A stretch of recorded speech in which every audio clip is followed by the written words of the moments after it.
আমরা আরও একটা অপশন দেখব, সেটা হচ্ছে সোশ্যাল মিডিয়া। সোশ্যাল মিডিয়া আইকনগুলোকে কিভাবে ডিজাইন করতে হয় সেই বিষয়গুলো আজকে আমরা এলিমেন্ট থেকে দেখব। তো ফার্স্ট অফ অল আমরা জেনারেল অপশনে যাব।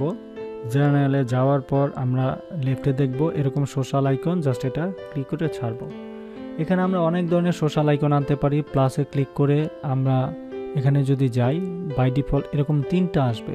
ওকে, 3টা আসার পর এখানে আমরা যদি প্রথমটাতে ক্লিক করি, দেখব যে এখানে সোশ্যাল মিডিয়া অলরেডি একটা আছে, এই যে এরকম 3টা।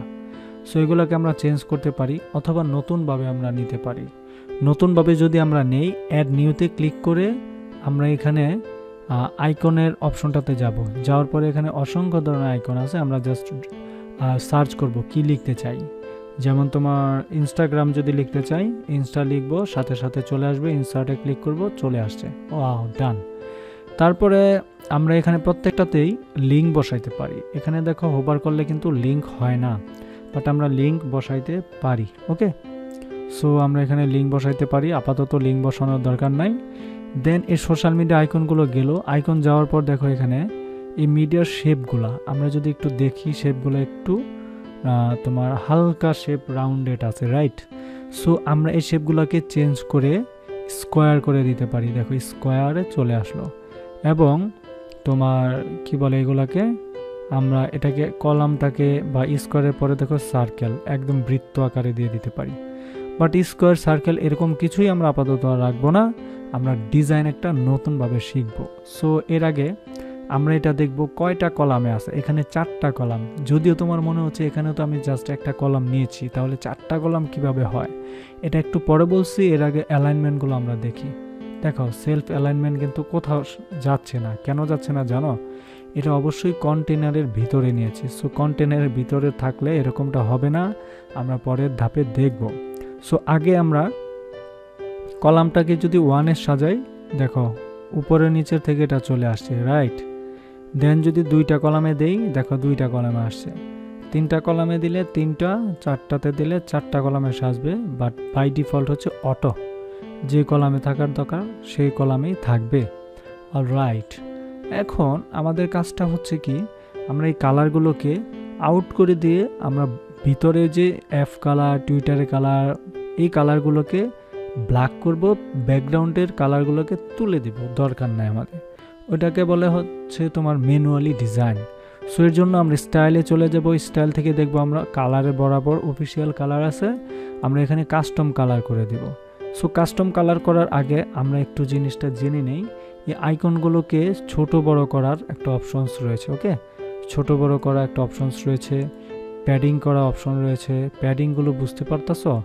আইকনের ভিতরে যে প্যাডিংগুলো দেখো, এই যে এবার কিন্তু প্যাডিংগুলো বুঝতে পারতাছো, রাইট? প্যাডিংটা অ্যাকচুয়ালি কি। দেন স্পেস, 2টা থেকে স্পেস, এবং রোগুলো গ্যাপ। এই রো গ্যাপগুলো আমরা এখন আপাতত বুঝবো না, কারণ এই রো গ্যাপের স্টেপটা আমরা বুঝবো না। এর কারণ হচ্ছে আমরা যখন এখানে গিয়ে কলাম 2তে দিব, তখন আমরা বুঝবো এই রো গ্যাপটা কোথায় আসে। দেখছো, এবার রো গ্যাপটা বোঝা যাচ্ছে, আদারওয়াইজ কিন্তু রো গ্যাপটা আমরা বুঝতে পারি নাই। সো ডোন্ট ওয়ারি, ব্যাপার না। আমরা জাস্ট অটো কলামে যাব, দেন এখানে সেম আগের মতো আসবো, স্পেসে যাব। যাওয়ার পরে দেখো এখানে বর্ডারের কালার আছে। সো বর্ডার কালারগুলো আপাতত আমরা জানি। দেন সলিড কালারটা আমরা পরে ব্যবহার করব। অ্যাকচুয়ালি বর্ডারটা সুন্দর হবে কখন? যখন আমরা অফিসিয়াল কালারটা ইউজ না করব। তো এর জন্য সবার আগে আমরা অফিসিয়াল কালার থেকে কাস্টমে যাব। কাস্টমে যাওয়ার পরে 2টা কালার আমাদের সামনে চলে আসছে, একটা হচ্ছে প্রাইমারি আর একটা হচ্ছে সেকেন্ডারি। সো আমরা সেকেন্ডারি কালারটাকে দিব ব্ল্যাক, ওকে। এবং প্রাইমারি কালারটাকে দিব সরি টু সে আমরা ব্ল্যাক দিলাম। এবং সেকেন্ডারি কালারটাকে কোনো কালার না দিয়ে জাস্ট এটাকে আমরা একটু হাইড করে দিব। ওয়াও, ডান হয়ে গেল। অস্থির, তাই না? ওকে, রাইট। এখন আমরা এভাবে রাখলাম। এখন আইকনের কালারগুলোকে ছোট করতে পারি, সাইজগুলোকে ছোট করে দিলাম। বাট আমাদের উচিত এটার একটা বর্ডারের কালার দেওয়া। সো বর্ডারে চলে যাব, বর্ডার থেকে আমরা সলিড দিব। বেসিক্যালি আমরা সবসময় সলিডই দিই, অন্যান্য কালারগুলো দিই না, গ্রুপ এটা সেটা অনেক আছে, ডাবল। সো এগুলো আমরা ইউজ করতে পারি, বাট আমরা ইউজ না করলে কেমন জানি লাগে, তাই না? ডাবল, সলিড, দেখো সলিড কালারটা আমরা ইউজ করব। সলিড কালারটা ইউজ করার পর আমরা দেখো এই বাটনটা আমরা যদি একটু সাইজটা বড় করি তাহলে দেখো দাগটা একটু বেশি মোটা মনে হচ্ছে। এখন আমরা এটাকে কমায় যদি দেই তাহলে বর্ডার উইথটাকে কমায় দিতে পারি, রাইট? কমায় দিলাম, ওকে ডান। এখন যদি মনে করি আমরা বর্ডারের তোমার উপরে এবং নিচের কালারটা আমরা 3 রাখলাম, উপরে এবং নিচের এই দাগগুলো থাকবে না, সো আমরা এটাকে আনবাইন্ড করব।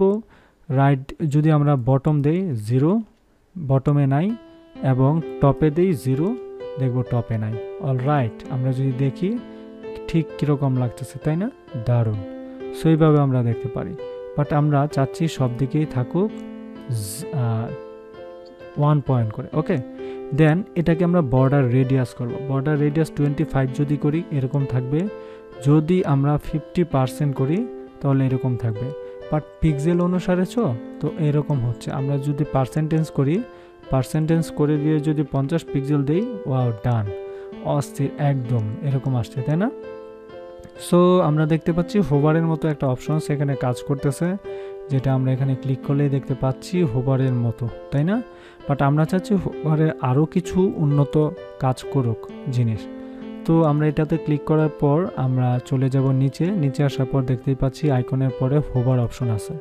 হোভারে যদি যাই সেম প্রাইমারি কালার এবং সেকেন্ডারি কালারটা আসছে। এটা আসার কারণ হচ্ছে যখন আমরা অফিসিয়াল কালার বাদ দিয়ে কাস্টম কালার দিব তখন এই দুইটা চলে আসবে, ওকে ডান। এখন আমরা দেখব যে তোমার হোভার করার পর এখানে তোমার কালারটা কি চলে আসে। হোভার করার পর কালারটা আসবে, এটা দেখতে পাচ্ছ? হোভার করার পর কালারটা আসবে, এটা আমরা দিব না, আমরা এটা দিব, আমরা জাস্ট টিউটোরিয়াল পারপাস। এবং সেকেন্ডারি কালারটা রাখবো হোয়াইট, ডান। অস্থির হয়ে গেল না?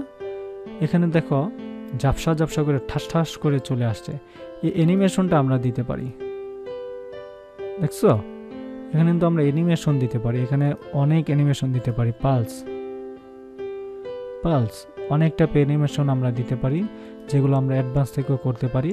বাট অ্যাকচুয়ালভাবে আমরা আপাতত অ্যাডভান্সে যাব না, আমরা কন্টেন্ট এবং স্টাইলের ভিতরেই মোটামুটি থাকব। পরের ধাপে যখন আমরা শিখব তখন জেনে যাব কিভাবে আমরা অ্যাডভান্স থেকে অনেক কিছু শিখতে পারি। তো আমরা সেভ দিলাম, আমরা আমাদের ওয়েবসাইট থেকে দেখলাম, দেখার পরে দেখো এরকম আসলেও অস্থির। সো এইভাবে কিন্তু আমরা সোশ্যাল মিডিয়া আইকনগুলোকে সাজাইতে পারি, ওকে অলরাইট।